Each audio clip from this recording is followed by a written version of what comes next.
제가 먼저 읽겠습니다. 야곱아, 너를 창조하신 여호와께서 지금 말씀하시느니라. 이스라엘아, 너를 지으신 이가 말씀하시느니라. 너는 두려워하지 말라. 내가 너를 구속하였고 내가 너를 지명하여 불렀나니 너는 내 것이라.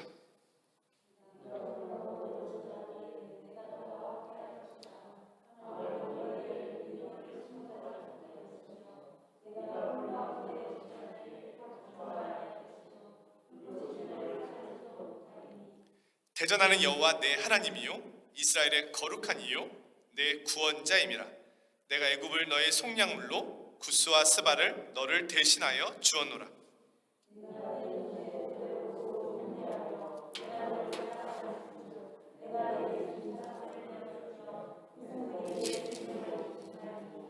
두려워하지 말라. 내가 너와 함께하여 내 자손을 동쪽에서부터 오게 하며 서쪽에서부터 너를 모을 것이며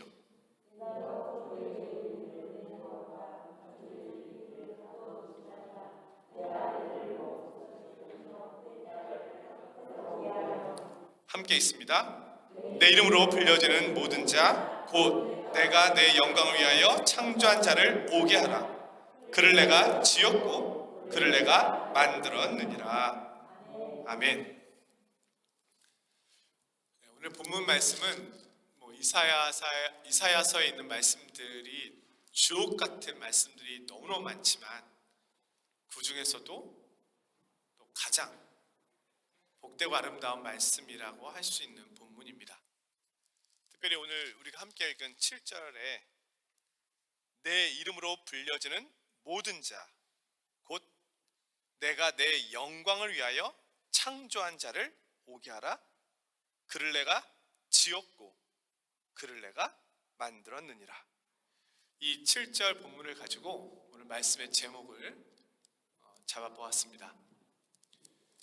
창세기 1장 2장에 보면 하나님께서 천지를 창조하시면서 만들었다, 창조하였다, 또 지었다 이런 표현들이 나오거든요. 그 창조의 역사가 이 7절 한 절에 압축되어 들어가 있습니다. 동일한 단어를 하나님께서 쓰심으로 창조주 하나님에 대한 말씀을 강조하고 또 강조하고 있습니다.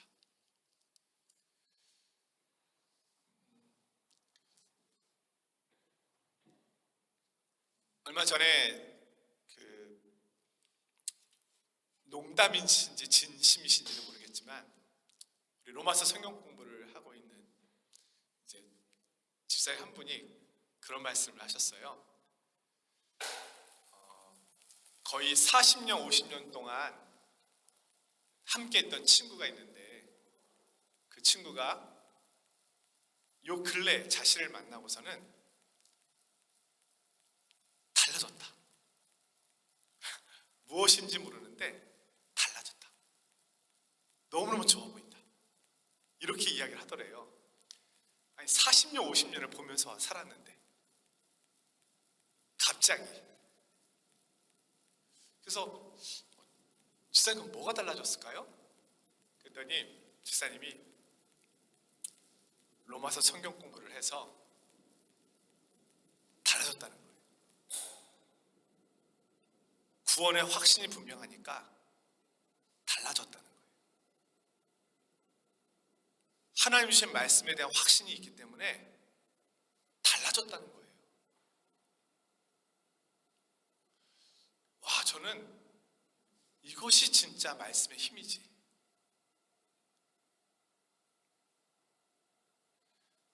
성경에 나오는 말씀 한 구절이 우리 인생을 변화시킵니다.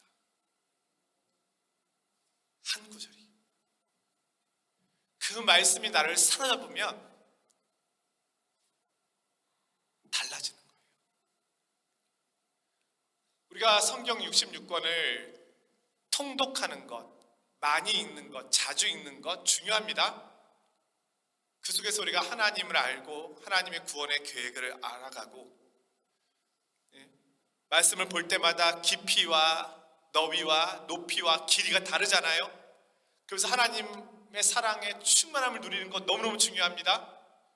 그러나 동시에 중요한 것은요, 말씀 한 구절이라도 나를 사로잡고 있는 말씀이, 그 말씀에 대한 확신이 분명하면 우리가 다르게 산다는 겁니다. 근데 그 변화를 누가 아느냐? 나도 알지만 남이 안다는 거예요. 달라졌다. 오늘 이사야서 43장이 제가 되게 이사야서 말씀 가운데서도 감동적이고 중요한 장이라고 말씀드린 이유는 여기에 창조주 하나님에 대한 이스라엘 백성들을 향하여 선언하시는 이 내용이 강조되고 강조되어 있기 때문입니다. 우리가 창조주 하나님에 대한 신앙 한 가지만 분명해도 달라진다는 거예요. 복잡하게 여러 가지 생각하지 않아도 됩니다. 오늘 27절의 말씀 하나만, 7절의 말씀 하나만 내가 사로잡히면 우리가 달라진다는 거예요. 내 이름으로 불려지는 모든 자, 곧 내가 내 영광을 위하여 창조한 자를 오게 하라. 그를 내가 지었고 그를 내가 만들었느니라. 여기서는 이스라엘 백성들을 향하여 하신 말씀이지만, 이 말씀에 내 이름이 들어가면, 나를 향한 말씀이면 내가 달라지는 거예요. 내 이름으로 불려지는 모든 자, 곧 내가 내 영광을 위하여 창조한 나를, 하나님께서 나를 지었고 하나님께서 나를 만드셨느니라. 오늘 하나님께서 이스라엘 백성들에게 이 말씀을 하고 계십니다. 왜냐하면 아직도 이스라엘 백성들은 하나님의 구원의 계획에 선뜻 동의할 수가 없기 때문입니다. 지금 포로 현장, 바벨론 포로기에서 여전히 이스라엘 백성들은 하나님의 구원 계획과 섭리에 따라 가나안으로 돌아가야 하는데, 돌아가야 할지 말아야 할지 망설이고 있는 거예요. 왜냐하면 거기 아무것도 없거든요. 가나안 땅에 뭐가 있습니까? 지금 남은 것이 없잖아요. 이전에는 젖과 꿀이 흐르는 땅이었잖아요. 하나님의 임재, 하나님의 약속이 있었던 곳이었잖아요. 근데 지금은 폐허가 되었잖아요. 지금 내가 버텨왔던, 그리고 가꿔왔던 모든 것을 다 뒤로 하고 보장되지 않는 그 땅을 향하여 출발한다는 것 자체가 이들에게는 굉장히 큰 고민입니다. 단지 이들이 그 땅을 가야 될 이유가 있다면 한 가지밖에 없어요. 하나님의 약속. 아브라함에게 하셨던 그 약속. 그리고 그 약속의 갱신으로 지금 하나님께서 하고 계시는 이 말씀. 이거를 믿고 가는 방법밖에 없어요. 그 믿음이 없다면 갈 수 없는 거죠. 여기 5절에 이런 말씀이 나옵니다. 두려워하지 말라. 내가 너와 함께하여 내 자손을 동쪽에서부터 오게 하며 서쪽에서부터 너를 모을 것이며, 내가 북쪽에게 이르기를 내놓으라, 남쪽에게 이르기를 거둬두지 말라. 내 아들들을 먼 곳에서 이끌며 내 딸들을 땅 끝에서 오게 하며.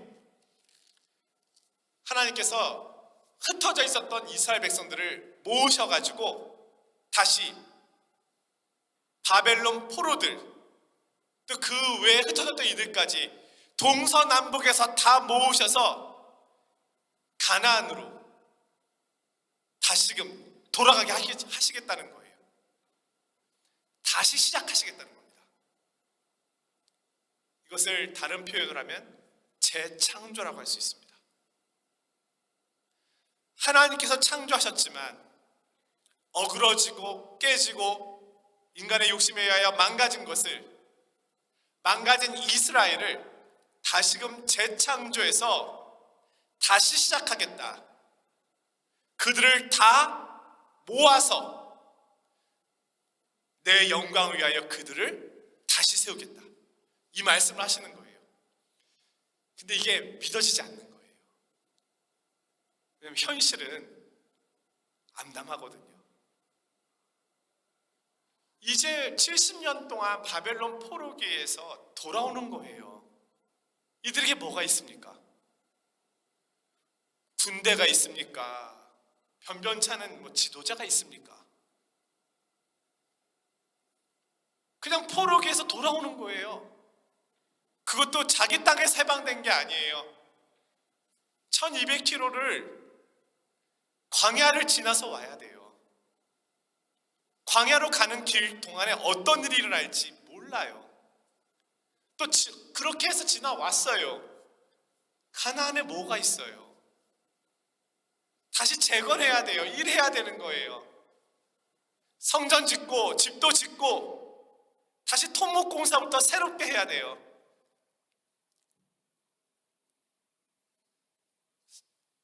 그럼에도 불구하고 이들이 가야 되는 것, 하나님의 약속 때문입니다. 지금의 상황과 형편으로는 아무것도 보이지 않습니다. 그러나 하나님의 약속이 있습니다. 자, 43장 1절에 보면은 야고바 이렇게 부르시잖아요. 여기서 야고바는 이스라엘을 부르는 말이죠. 그렇죠? 이스라엘아, 이걸 이렇게 야곱이라고 부르는 거죠. 너를 창조하신 여호와께서 말씀하시느니라. 그냥 말씀하셔도 돼요. 야곱아, 나의 얘기를 잘 들어봐. 이래도 되잖아요. 근데 하나님께서 야곱아, 너를 창조하신 여호와께서 이야기하는 거야. 얘기가 벌써 다르잖아요. 이스라엘아, 너를 지으신 이가 말씀하는 거야. 그러니 어떤 거예요? 잘 들어. 그런 이야기잖아요.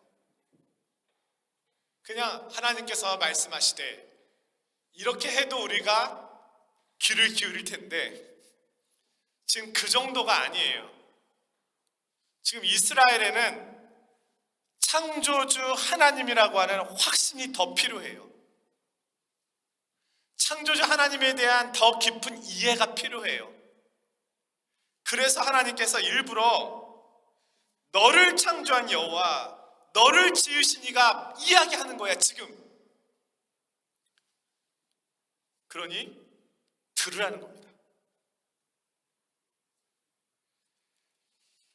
자, 그런데 하나님께서 이스라엘을 창조하셨다.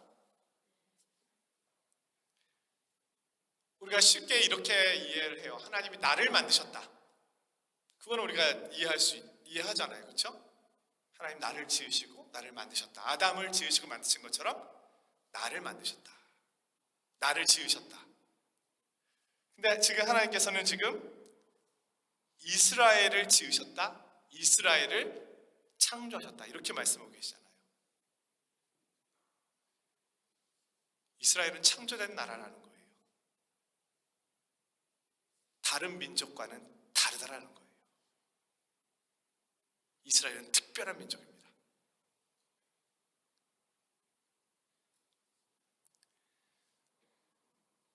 자, 이스라엘의 조상은 아브라함입니다. 아브라함의 씨에서 이스라엘이 나왔습니다. 그러면 왜 아브라함의 씨에서 나왔다라고 강조할까요? 아브라함의 조상도 있잖아요. 쭉 올라가면 노아의 아들 셈이잖아요. 셈의 족보에서 쭉 내려오다가 데라 밑에 아브라함이잖아요. 그럼 아브라함에게서 이삭, 야곱의 12지파가 이스라엘이 된 거잖아요. 근데 왜 우리는 아브라함에게서 이 모든 출발을 삼을까요? 아브라함은 이삭을 낳을 수 없는 위치에 있었습니다. 우리가 알고 있듯이 사라는 생물학적으로 아이를 생산할 수 없는 위치에 있었습니다. 그런데 거기서 이삭이 태어난 거예요. 이삭은 뭐예요? 생물학적으로 만들어진 자녀가 아니에요. 하나님의 약속에 의하여 창조된 자녀예요. 특별한 자녀예요. 일반적인 자녀하고 달라요. 불가능 속에서 나온 약속의 자녀인 거죠. 그 후손이 바로 이스라엘입니다. 그래서 이스라엘 탄생 자체가 사실은 기적입니다. 그것을 우리는 창조된 이스라엘이라고 말할 수 있죠. 또한 하나님께서 이스라엘을 창조했다라고 말씀하시는 이유는 창세기에서 창조는 물에서 땅이 솟아나고 혼돈에서 질서가 세워지는 것, 그것이 창조의 가장 큰 주제입니다. 근데 이스라엘은 어떠했나요? 이집트에서 파라오의 권세 아래 노예로 400년간 있었습니다. 노예 신분입니다. 그들에게 자유가 없어요. 그들에게 하나님을 섬길 수 있는 자유도 없고 자기들의 삶을 만들어갈 수 있는 자유도 없어요. 그들은 혼돈과 억압과 폭력 속에 있었던 존재들이에요. 근데 하나님께서 그러한 이스라엘을 구원해내시잖아요. 끌어내시잖아요. 그래서 그들에게 자유를 주시잖아요. 너희를 쫓던 그들이 어디 있느냐? 이제 너희가 노예의 신분이 아니요 하나님의 선택된 백성의 신분에서 나를 섬겨라. 뿐만 아니라 이스라엘 백성들이 출애굽할 때 홍해가 앞에 놓여져 있었습니다. 홍해는 창세기의 1장에 나오는 혼돈, 무질서를 상징합니다. 악의 힘을 상징합니다.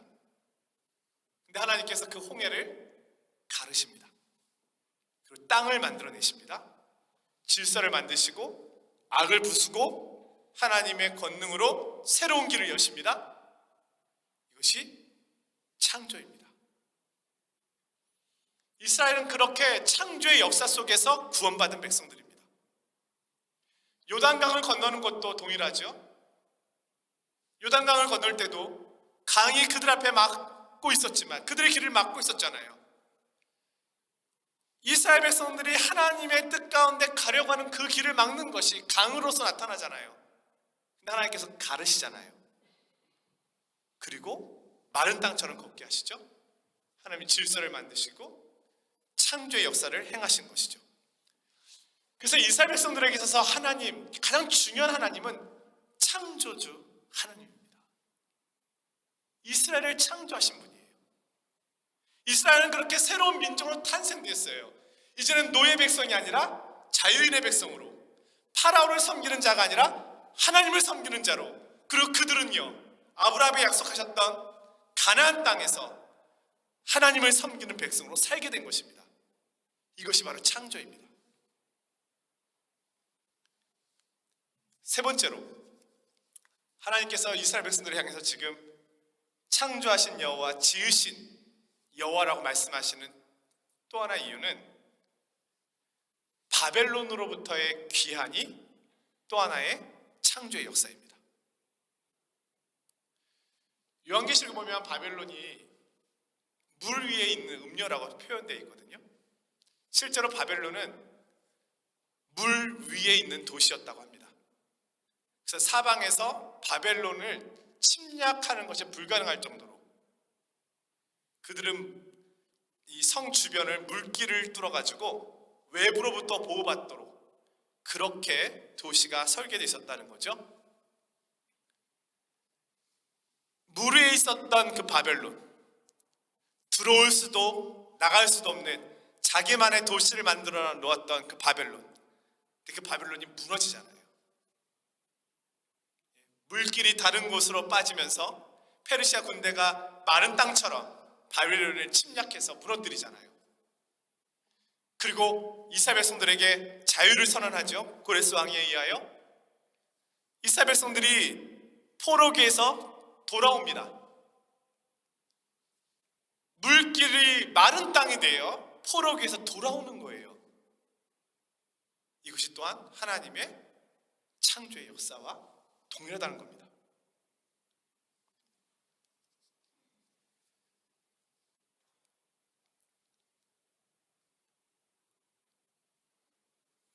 또 네 번째 이유가 있는데요. 오늘 43장 1절 하반부에 보면 이런 말씀이 나옵니다. 너는 두려워하지 말라. 내가 너를 구속하였고 내가 너를 지명하여 불렀나니 너는 내 것이라. 우리가 앞서서도 계속 말씀드렸던 것처럼 하나님께서 이스라엘의 구속자가 되어주시거든요. 룻기에서 룻과 나오미가 회복될 수 있었던 것은 구속자인 보아스를 만났기 때문입니다. 보아스는 자신이 구속자가 되어줌으로 나오미 가정의 모든 잃어버린 땅과 재산을 회복시켜줍니다. 이게 구속자의 역할이거든요. 구속자는 자신이 그 모든 짐을 대신 지고 상대방이 가지고 있는 모든 부분들을 회복시켜주는 게 바로 구속이라고 하는 단어입니다. 경찰서에 구속되는 거 아니고 이런 구속 아니에요. 이거는 구원하여 속하다라는 의미예요. 몰락한 가문과 땅을 되찾아 주었던 보아스처럼 하나님께서 몰락한 이스라엘과 그 민족과 그 땅을 되찾게 하십니다. 그래서 하나님은 이스라엘의 구속자가 되십니다. 이 말씀이에요. 내가 너를 구속하였다. 너의 허물과 너의 상처와 너의 죄와 네가 치러야 될 모든 것을 내가 대신 다 치르고 내가 너를 회복시켜준다. 이게 구속이라는 의미거든요. 그 이스라엘이요, 무너지고 찢겨지고 망가졌었는데 포로기에서 돌아오는 것이 바로 이 구속자이신 하나님에 의하여 새롭게 창조되는 모습이라는 겁니다. 이스라엘은 원래 12지파입니다. 근데 아수르에 의하여 10지파가 무너지고요, 유다 지파와 베냐민 지파가 유다 백성 이스라엘의 그 혈통을 이어왔는데 결국 이들이 바벨론에 무너지면서 이들도 흩어지게 되잖아요. 근데 돌아올 때는 누가 돌아오는 겁니까? 결국 바벨론에 끌려갔던 유다 지파가 돌아오는 것이거든요. 그래서 이스라엘을 대표하는 지파는 이제 유다 지파가 되는 거예요. 12지파였던 이스라엘이 이제는 유다 지파와, 또 물론 베냐민 지파가 부분적으로 있겠지만 유다 지파가 중심이 된 새로운 민족으로 새롭게 재탄생되는 것이 바벨론 포로기 이후의 모습입니다. 새롭게 창조되는 거예요. 이 일을 누가 하셨느냐? 하나님이 하셨다.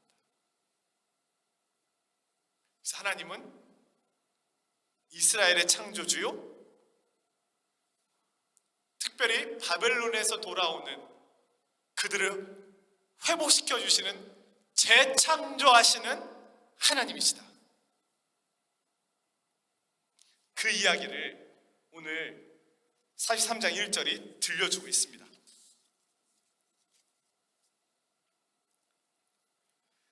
2절과 3절 말씀은 우리가 잘 아는 말씀일 수 있습니다. 이스라엘이 물 가운데를 지날 때 함께 할 것이라, 강을 건널 때 물이 너를 침몰하지 못할 것이며 이것은 이미 이스라엘 백성들이 경험했던 일이었죠. 출애굽에서 경험했던 것이고 요단을 건널 때 경험했던 것이고, 그런 약속으로 하나님께서 이스라엘 백성들을 지켜주시겠다고 말씀하십니다. 불 가운데로 지날 때에 타지 아니할 것이요 불꽃이 너를 사르지도 못하리니, 이 말씀은 다니엘서에 나오는 다니엘의 세 친구를 기억나게 하는 말씀이죠. 하나냐와 미사엘과 아사랴, 사드락과 메삭 아벳느고라고 바벨론 이름으로 바뀌었죠. 이들이 풀무불에 던져지잖아요. 세 사람이 던져졌는데 거기에 네 사람이 있었다. 그 중에 한 사람은 신의 아들과 같은 형상을 하고 있었다. 왕이 그들을 불러냈습니다. 머리털럭 하나, 탄 냄새조차도 잊지 않았다. 그들은 바벨론에서 불 속에서 하나님의 보호하심을 경험하였습니다.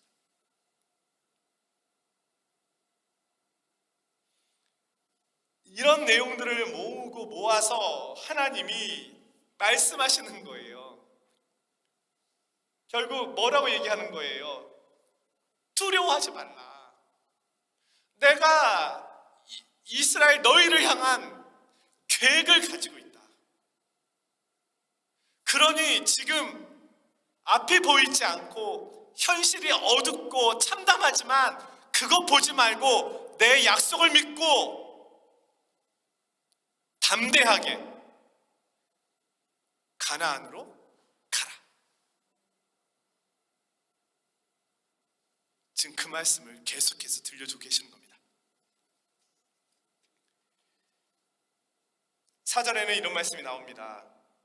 내가 내 눈에 보배롭고 존귀하며 내가 너를 사랑하였은즉. 자, 바벨론에 가 있는 이스라엘 백성들은 사실은 하나님께 맞은 이들입니다.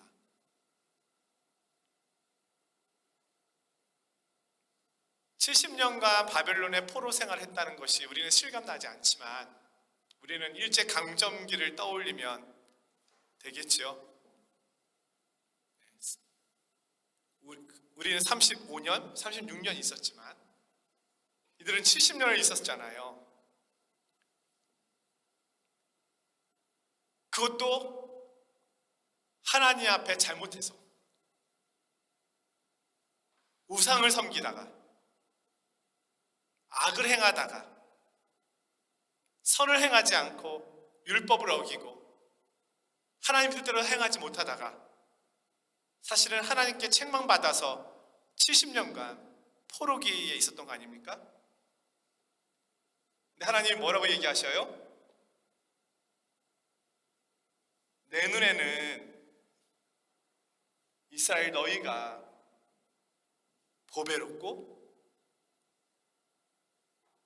존귀하며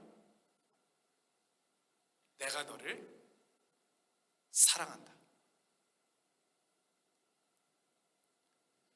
이스라엘 백성들이 왜 가나안으로 가야 합니까? 바벨론에 있으면 안 되나요? 아니요. 하나님은 이스라엘을 사랑하셔서 회복시키길 원하시는 거예요. 자유민으로.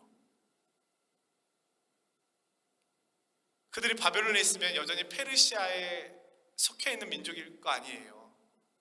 물론 가나안도 페르시아의 영향에서 자유로운 곳은 아니지만, 그러나 하나님께서는 다시금 이들을 이전처럼 회복시키시고 치유하시려고 하는 계획을 갖고 계신 거잖아요. 하나님께서 왜 이렇게 이스라엘을 끝까지 놓지 않으실까요?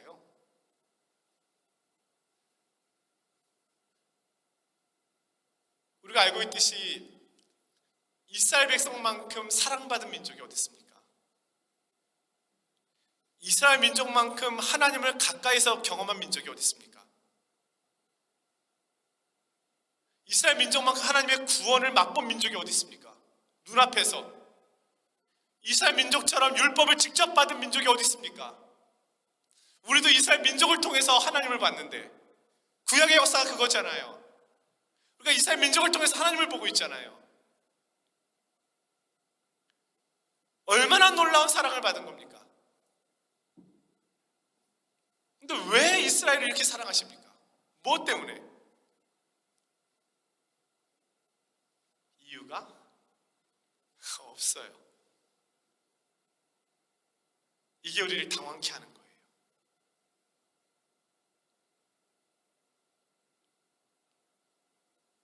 이 정도 혼나고 이 정도 책망받을 정도로 이스라엘이 하나님을 떠났잖아요. 그런데도 하나님은 이스라엘을 사랑하고 계신다. 변함없이. 이들이 하나님께서 이스라엘을 바벨론에 보내신 것은 책망하기 위해서지, 연단하기 위해서지, 그들이 미워서가 아니고 싫어서가 아니에요. 우리 부모님이 자녀들을 훈계하고 매를 드실 때 미워서 그런 거예요? 다시는 안 보겠다 내가, 그런 마음인가요? 사랑하잖아요. 그럼 자녀들을 왜 사랑합니까? 용돈을 많이 주나요, 자녀들이? 예? 자녀들을 왜 사랑합니까?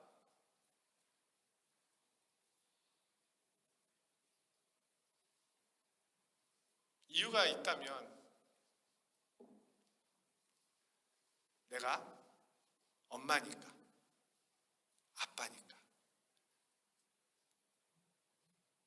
거기 무슨 다른 이유가 뭐가 있나요?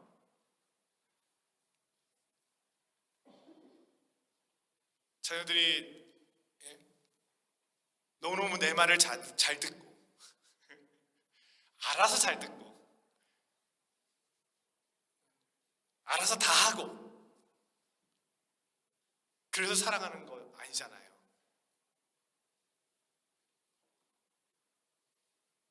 하나님이 이스라엘을 사랑하시는 거는 이스라엘에게 이유가 있는 게 아니라 하나님께 이유가 있는 거예요. 하나님은 사랑이시라.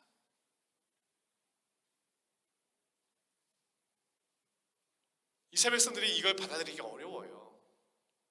오늘 우리도 비슷하거든요. 오늘 우리도 하나님이 나를 사랑한다고 하면 내게서 사랑받을 만한 이유를 찾으려고 할런지 모릅니다. 그래도 내가 하나님께 조금 봉사했지. 네. 하나님이 나를 사랑하시는 건 나에게 이유가 있지 않습니다. 하나님께 이유가 있습니다. 내가 먼저 사랑한 거 아니요? 그가 먼저 나를 사랑한 것이요. 그래서 우리는 가끔 어려운 일을 닥치거나 인생의 위기가 찾아오면 나에게서 이유와 원인을 찾아서 하나님 날 사랑하시지 않으시나 봐. 내가 그만큼 하나님께 하지 못했으니까. 아니요. 하나님의 사랑은 변하지 않습니다.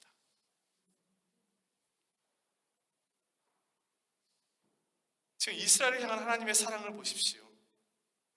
뭐라고 얘기해요? 내 눈에 보배롭고 존귀하며 내가 너를 사랑하였은지. 그냥 사랑해 이게 아니라 보배롭고 존귀하대요.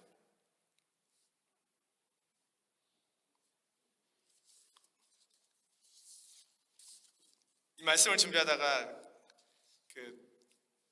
복음성가 찬양이 하나 생각나더라고요. 십자가 그 사랑 멀리 떠나서. 이 곡의 후렴부에 보면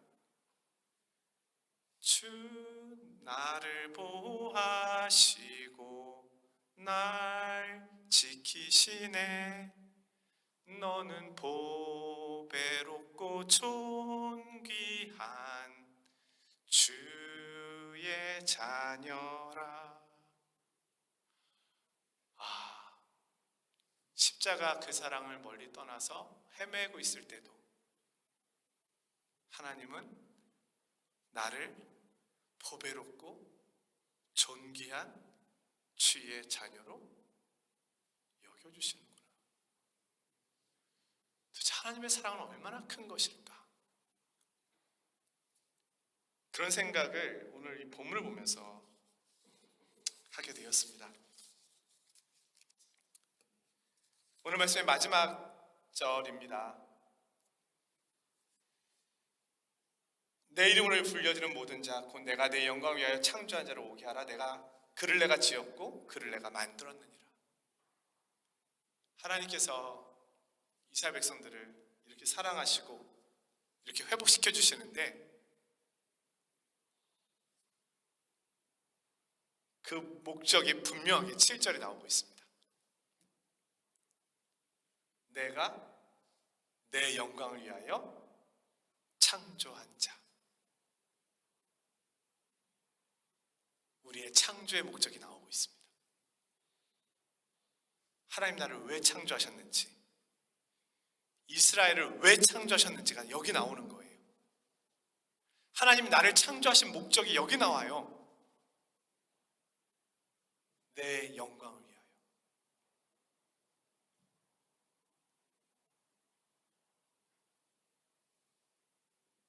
하나님의 영광을 위하여 창조했다는 말씀은 우리가 하나님과 동행하며 살도록 지음받았다는 것입니다. 하나님 없이 스스로 존재할 수 없는 존재로 지음받았다는 것입니다. 우리는 하나님의 영광을 볼 때 그 가운데서 가장 큰 기쁨과 은혜를 누리도록 지음받았다는 것입니다. 그래서 우리가 예배할 때, 하나님을 찬양할 때, 또 나를 부르신 이 창조의 목적 앞에 나올 때 내 안에 참된 기쁨과 참된 즐거움과 참된 소망이 계속해서 자라가는 거예요. 우리가 기도의 자리에 나와서 하나님 앞에 기도할 때 그 이 영광의 기쁨이 계속해서 더 하나님이 나누어 주시는 기쁨으로 더 커지는 거죠. 은혜를 주시는 거예요. 이것이 우리의 창조의 목적입니다.